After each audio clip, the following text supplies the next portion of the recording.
I'd like to thank Marin and Natasha and the rest of the MRM for inviting us to speak today. It's really a pleasure to be able to talk about the work that my lab has been doing to the community of McGill. So,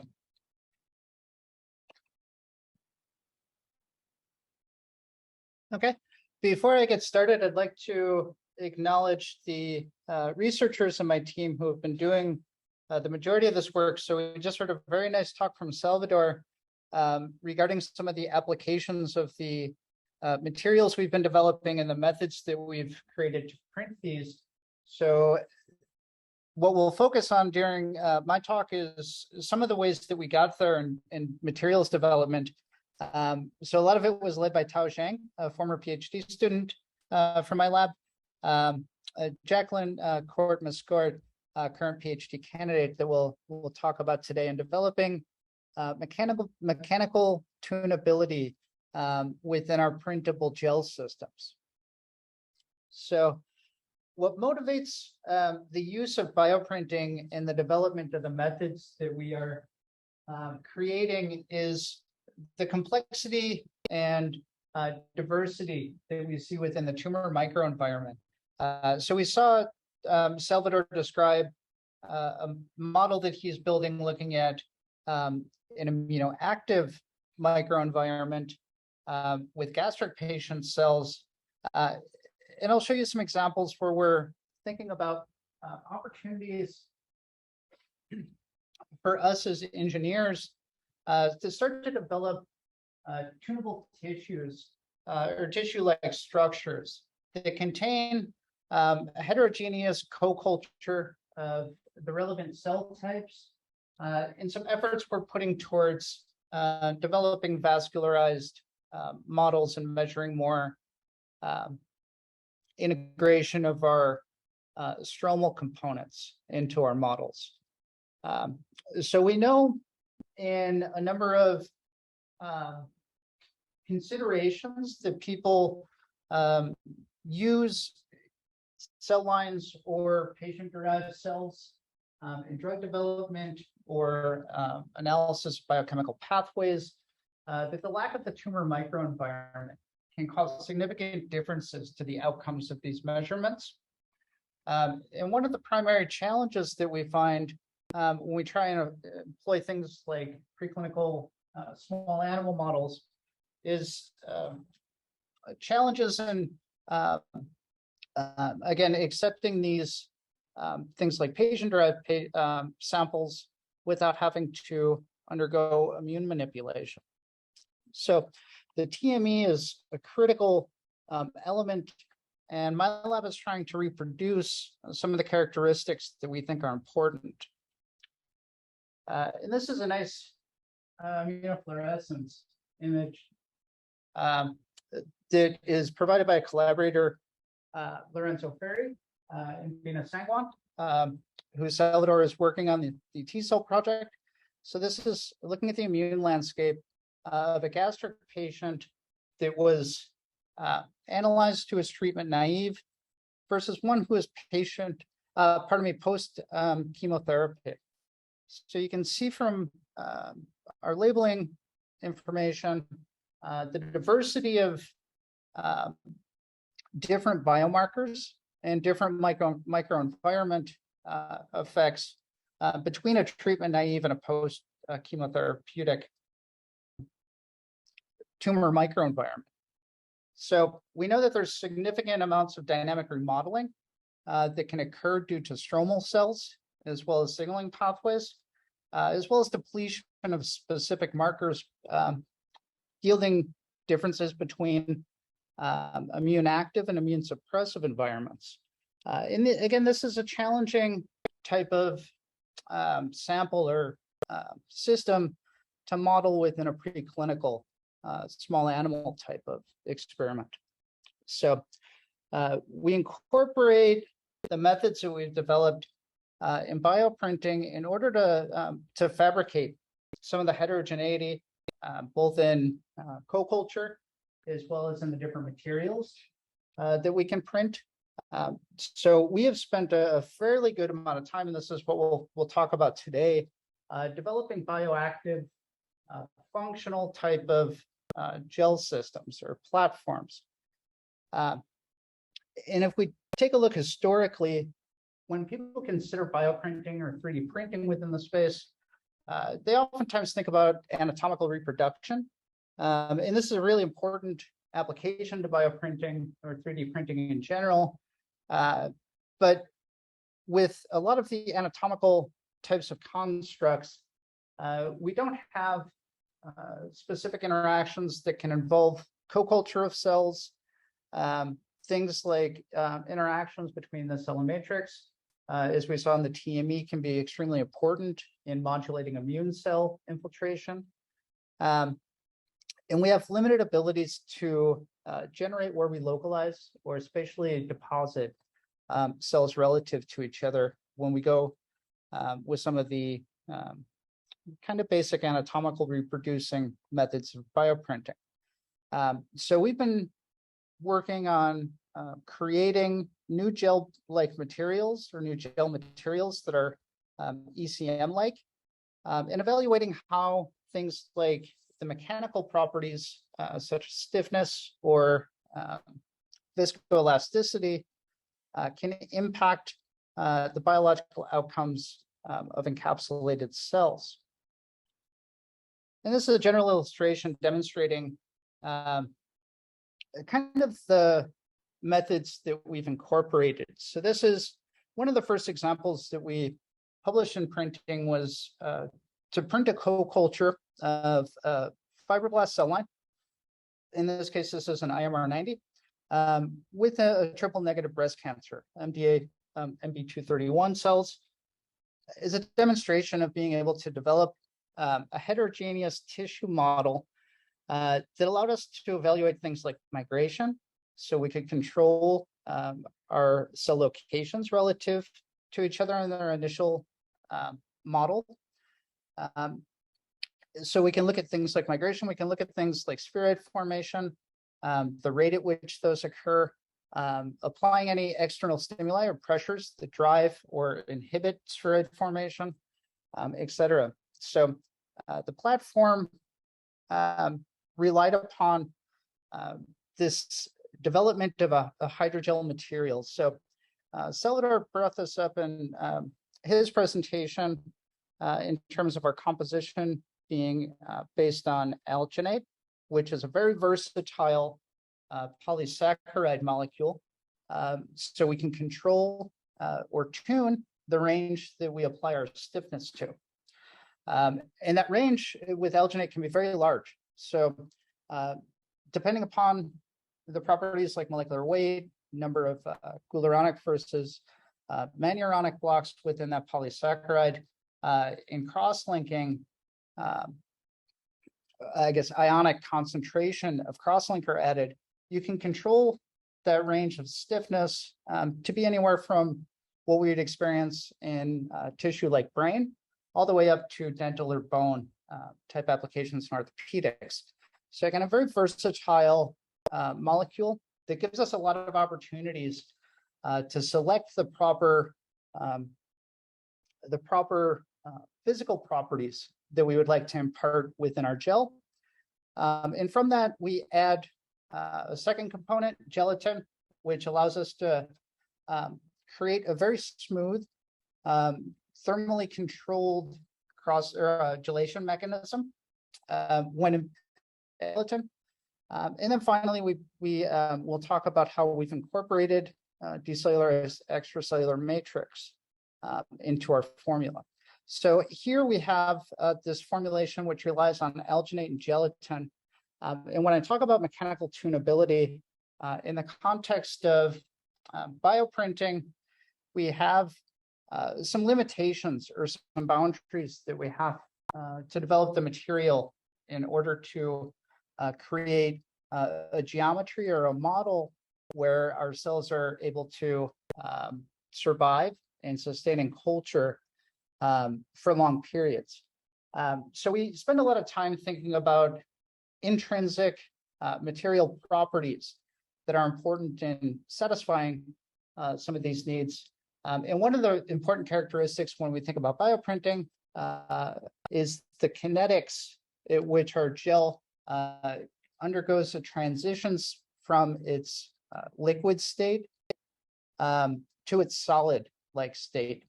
So becoming from the viscous regime towards more the elastic regime. When that is achieved, in this case, we rely upon a thermal transition from gelatin, and we can do so with some ECM thermal gelation as well. But this plot here is looking at an alginate gelatin. So the gelation kinetics, the speed at which that transition occurs, is dominated by gelatin as it's cooled down. So when we think about printing, in our system, we use an extrusion-based printer. So we apply a pressure towards a syringe pump.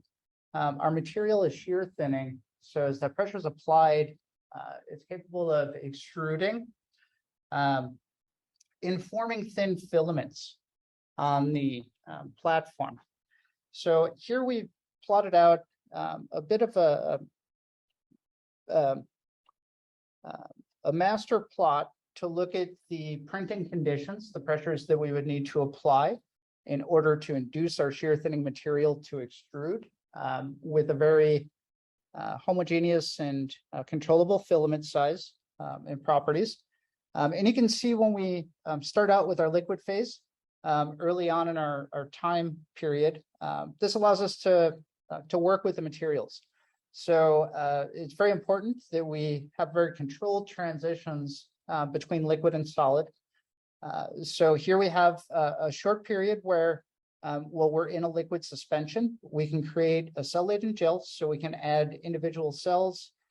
We saw Salvador in his models use this to add in these patient-derived gastric epithelial cells into the gel.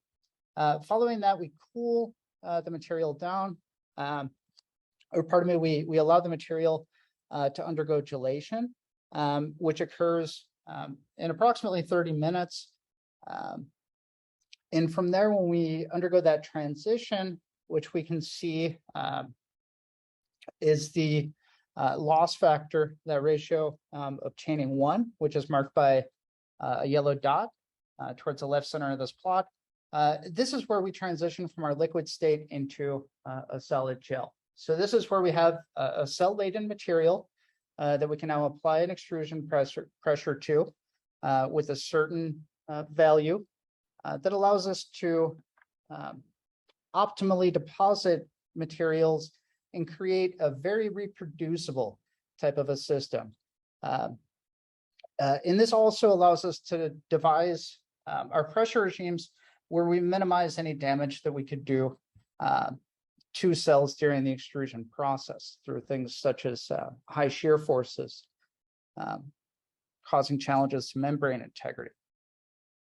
So in our initial model, we spent a lot of time working on our mechanics. We optimized this transition state and our ability to encapsulate these two different cell types into these gels. And then we devised a model looking at a way where we could deposit our triple negative breast cancer cells, in this case TNBCs, MDA231s, that we've GFP labeled, into a specific section of the model in the center. And then we put in more gel-based regions to separate from a second cell-laden gel containing IMR fibroblast that we've printed. Control over the size and characteristics of the non-cell region allow us to look at properties such as migration between the epithelial cells and the fibroblast.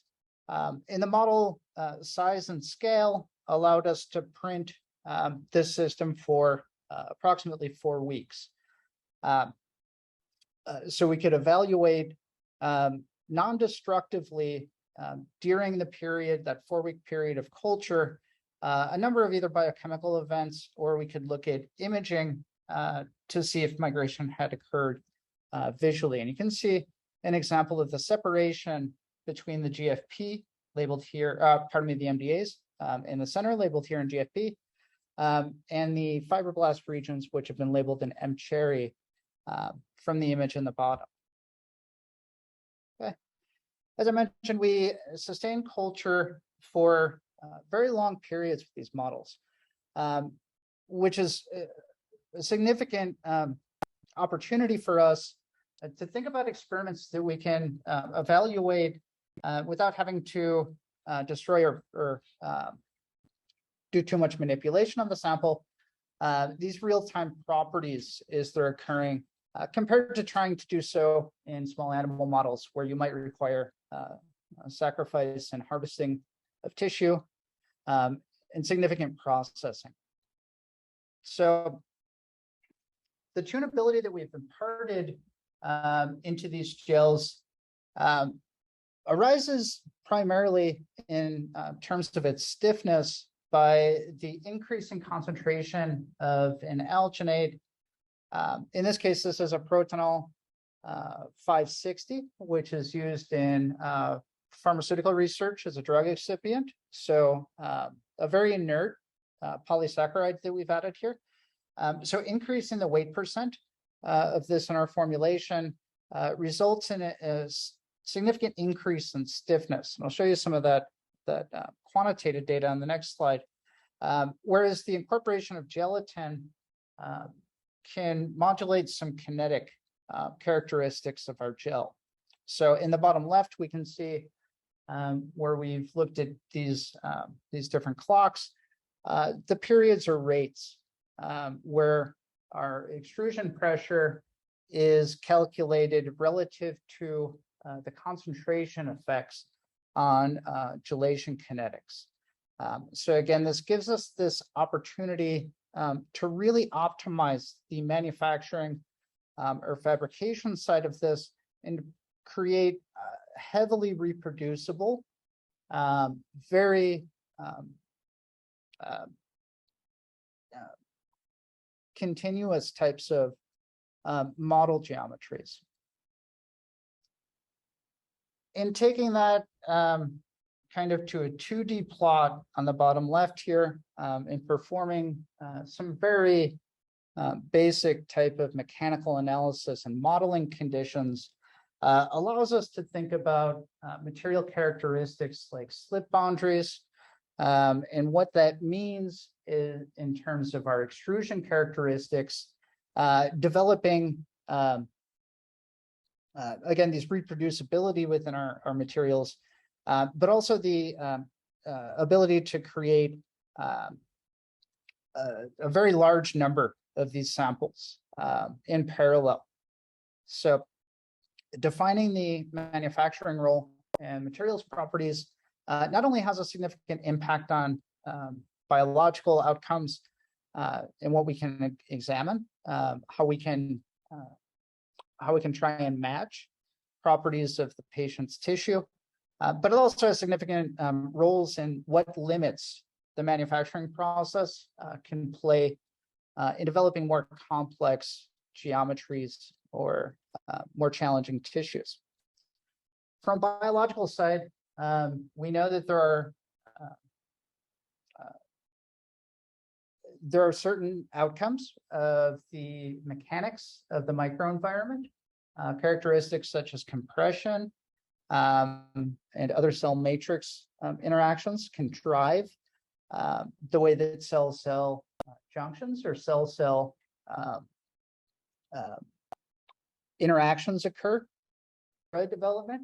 So looking at the MDA system here, this is a model with the same gel, so the alginate gelatin, but we only have a single cell type, MDA, so we've left out our IMR90 fibroblast. And we compare two different materials based on stiffness differences that are somewhat subtle. So a difference between a 7 kilopascal and 17 kilopascal gel is very subtle in the scheme of the entire range that we can tune our materials over, but it produces significant changes to the way that cells behave.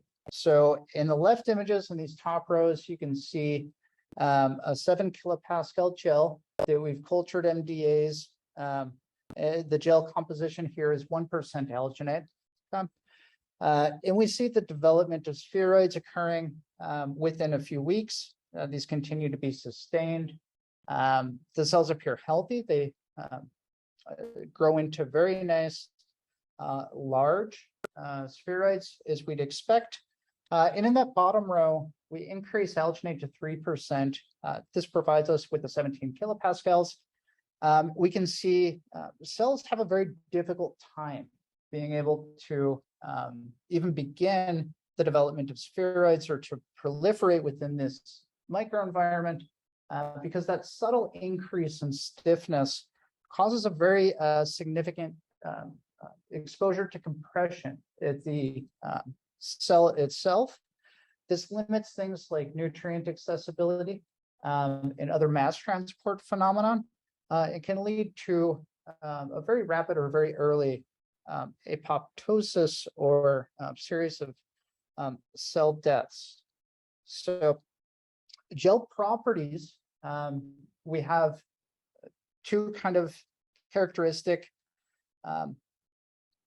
opportunities in designing gels that we can optimize our extrusion, our printing with, which is very important when we think about reproducibility, defining models that we can replace preclinical systems with, and giving us a method to create kind of the biggest possible number of different models.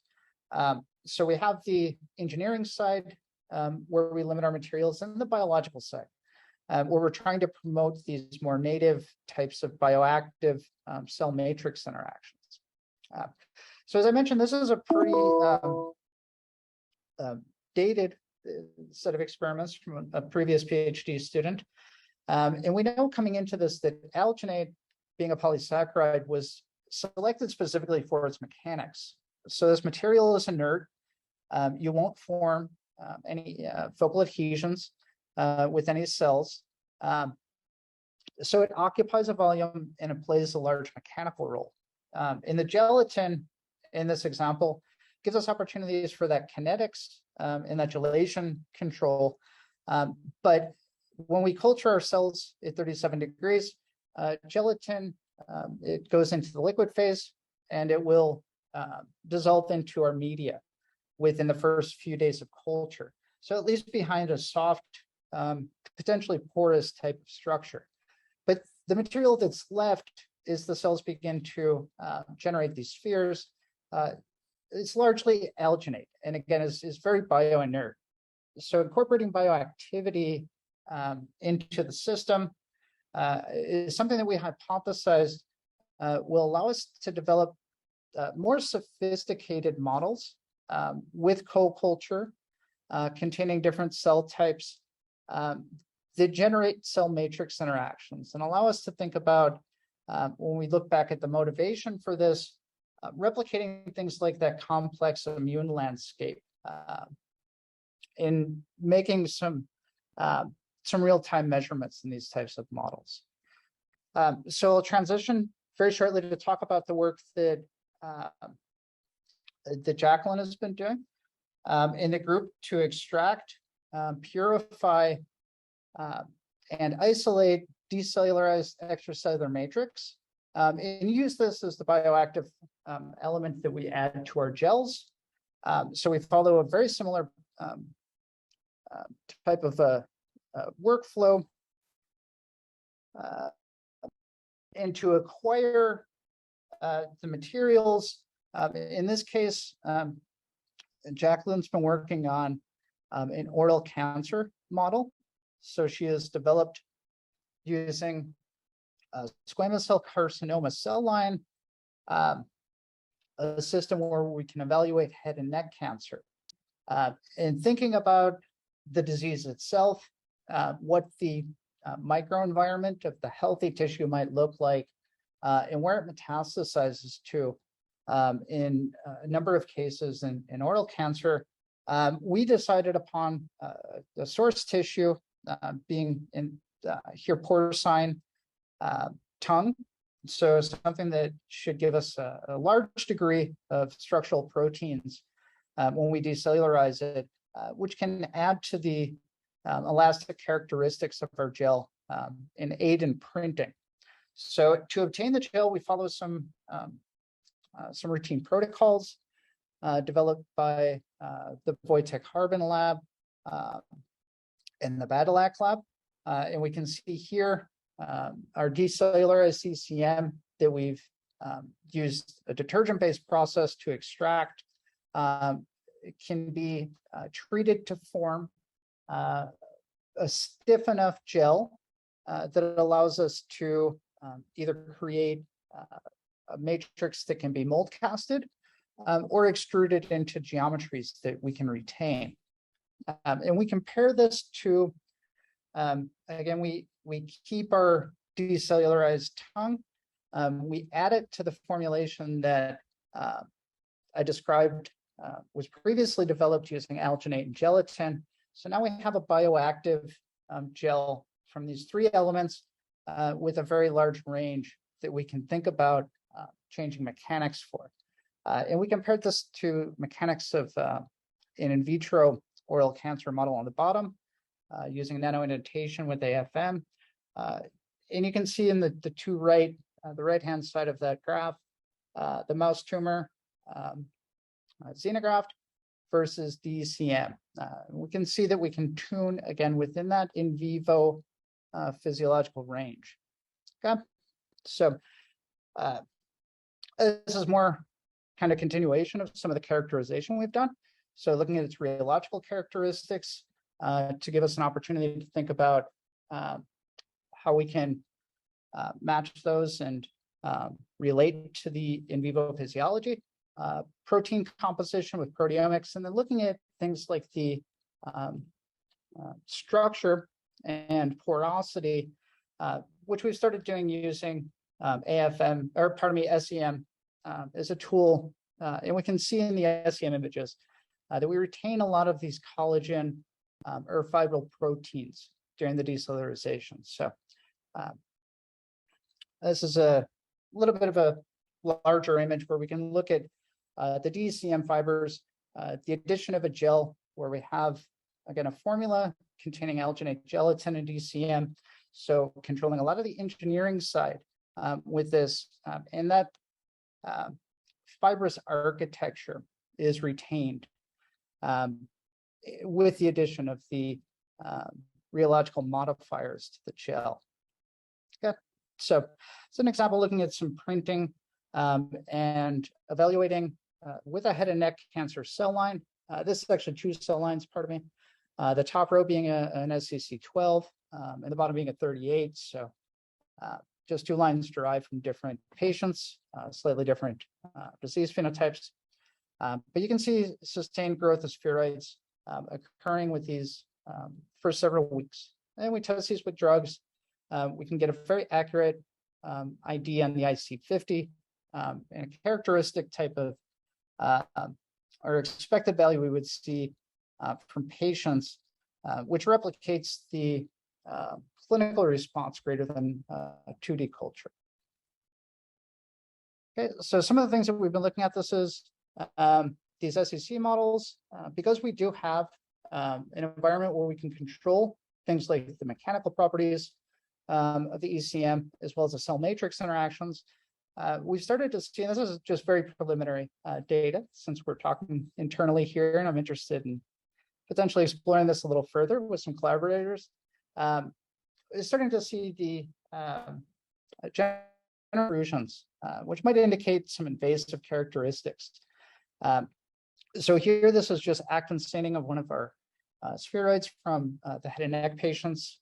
And you can see the generation of these small filaments, which is something we're looking at exploring, and how the mechanics of the microenvironment might impact the invasive phenotypes or inhibit the invasive phenotypes of certain cancers.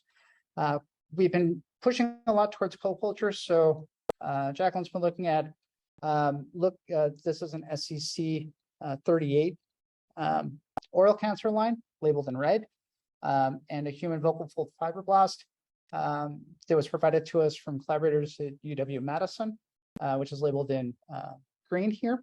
And we culture these for So time series confocal projection, 1 to 5, etc. every 5 days up to 30 days.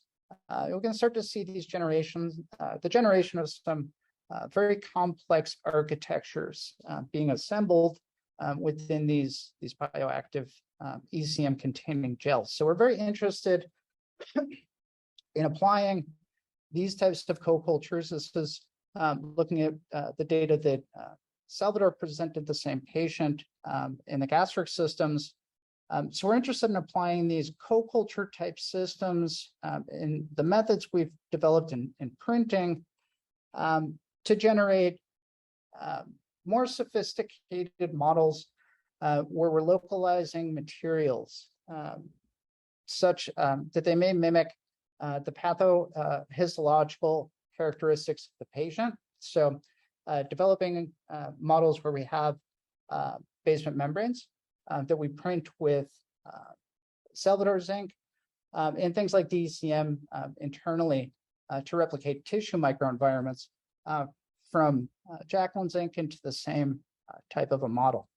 So hope I was able to describe and maybe convince some people that bioprinting is an interesting tool, I think, for the community here, and that we spend a lot of time working on how we can control the mechanics, the bioactivity, and other properties of the gel, which gives us real-time opportunities to measure non-destructive properties of cells that are growing, signaling factors, and as we can see, infiltration characteristics. So we can look at things like immune cell infiltration or large molecules like biologics using these.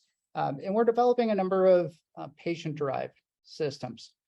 So we have personalized models, and we're looking at acquiring human ECM from patients with healthier disease states to try and recreate that microenvironment within the proper context. So I appreciate, again, the invitation. And with that, I'd like to thank everybody again. And I guess if there's time to be able to take a question or two. So thanks, everybody.